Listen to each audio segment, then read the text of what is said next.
Yo, how's it going everybody? Chadley here, and welcome back to another New World video. In today's video, I'm going to be giving you guys 7 more tips and tricks to help you along your journey here in New World.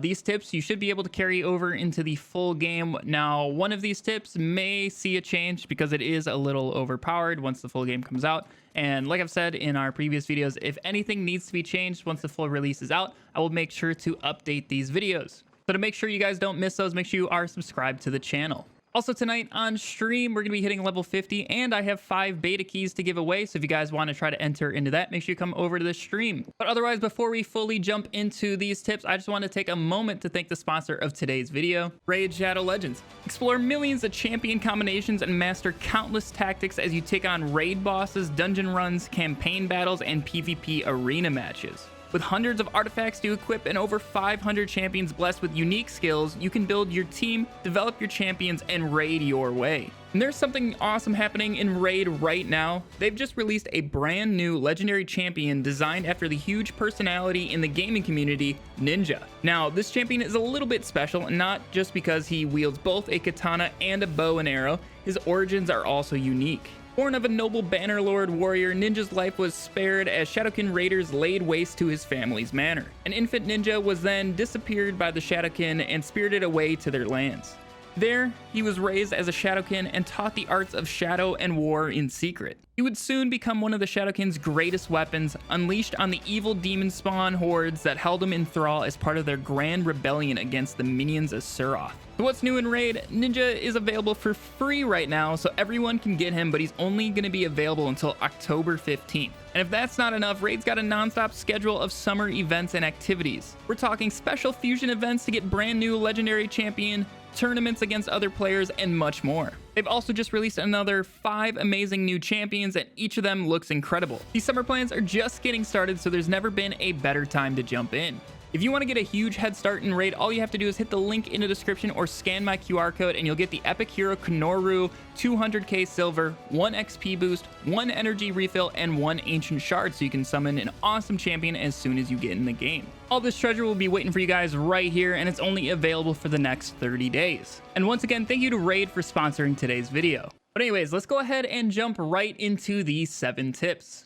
So starting off with tip number 1 in this video, you can use the items in your locker to craft things in that town. They do not have to be in your inventory. So say I wanted to smelt some gold ore, I did not need to put this into my inventory. I could just go up to the smelter and go ahead and make as many gold ingots as I could. So for another example here, I do not have any green wood here in my inventory, but if I go to my wood shop, as you can see, I can make timber because it's going to take the 76 green wood that I have in my locker and make that available for me to make timber. This is super huge if you guys are doing any sort of bulk crafting, say with like stone or any of those really heavy materials. If you guys are doing super big bulk crafting, you're going to be overcumbered as you are crafting all those, but you can throw it into your storage shed that has like 1,000+ storage, and then you guys are free to move around. It's going to make your crafting go much quicker. So now moving on to tip number 2. This one took me a little bit longer to figure out than it probably should have, so I thought I'd throw it in here for you guys in case you were the same way, but this is going to have to do with the storage shed as well. So if we go in here, what you can do is actually transfer items between your faction's owned storage lockers. So for example, I'm on Marauders, I can transfer items from Restless Shores over here to Monarch's Bluff. So if I wanted to, I could take this tannin and go ahead and move it into my inventory. It is going to cost some gold, so that is just one downside. So I don't recommend doing this with like hundreds and thousands of items. You're going to go broke. But if you guys are missing like one piece of thing, or if you guys want to move over a weapon, you can very easily do that. And it's going to save you a ton of time and also Azoth in case you guys needed to travel back to that town. Overall, it's a super handy feature, and it's also a big plus to having more zones with your faction. Moving on to tip number 3. This is going to involve the town board. You guys need to be checking this all the time because this has been even nerfed at this point. These missions take longer to come back, but this is going to be one of your best methods to leveling up, if not the best. You guys can get so much XP so easily out of these, and really all you need to do is just look for different missions that are really easy to complete. These different armaments ones are actually really easy to complete. You just need like iron ore, hide, and like super basic materials, and you get like 1500, 2000 XP, and they seriously take no time. But if there's any missions that you guys do not want to do, just cancel them. So like this 10 common health potion, I really don't do this one too much. I don't have a lot of these resources. So all you got to do is start the mission and then abandon the mission and wait for a new one to come back. It doesn't take too long. That's actually what they nerfed with this, is the missions came back super fast beforehand. So people would just sit here the entire day, and that's how people got to like level 60 within the first 2-3 days.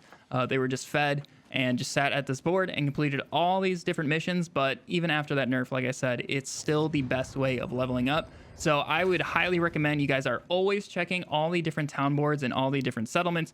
Pick out the easiest missions, go around and gather up all the resources and get them complete, and then travel back to them and just turn them all in. You guys are just going to fly up levels. Now on to tip number 4. This is going to help you guys with tip number 3 and that town board. And you guys are always going to be wanting to be selling something on the market. Just go ahead and look through the different markets. Now, the markets are limited to whatever zone you are in. So usually, at least in my server, Monarch's Bluff and Windsward are the 2 very popular trading places. I would really suggest you guys look at what areas have the most selling going on and sell there. It's going to give you guys much better chance of people actually buying your items.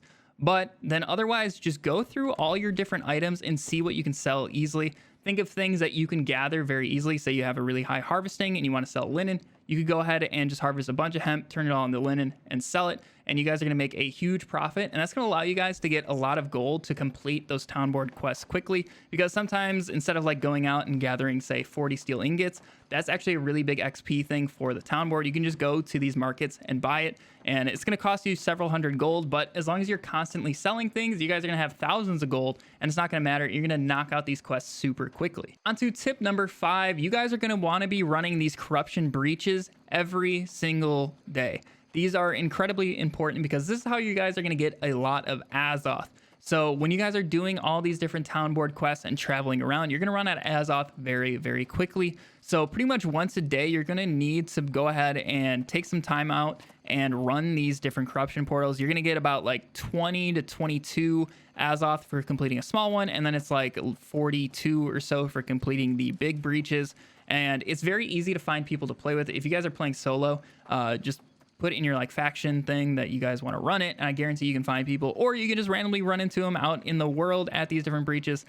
They are incredibly important. People are always running them, so I highly recommend you guys doing that. On top of that, they give a ton of XP. The little ones, if you guys know how to do them, you can complete them in just a couple seconds, and they're going to give you I think it's like around 600 XP, and the big ones can give you several thousand XP, and those don't take very long either. The portals by far take the longest out of all the different breaches, but like the monoliths are super quick once you guys know how to do them, and it's just overall going to give you a ton of Azoth and a ton of XP. And this is what I would do in between town board quests. So when you're waiting for those town boards to come back, I would go run breaches so you can gather up your Azoth again and still be making progress in your levels, and then go back and do a round of town boarding and then rinse and repeat. Now, tip number 6 is something that you guys are going to be wanting to do once the full game comes out and you want to get your hands on better and better gear more frequently. And that is equipping higher gear score items. So as you can see at the bottom, you can see your character's average gear score.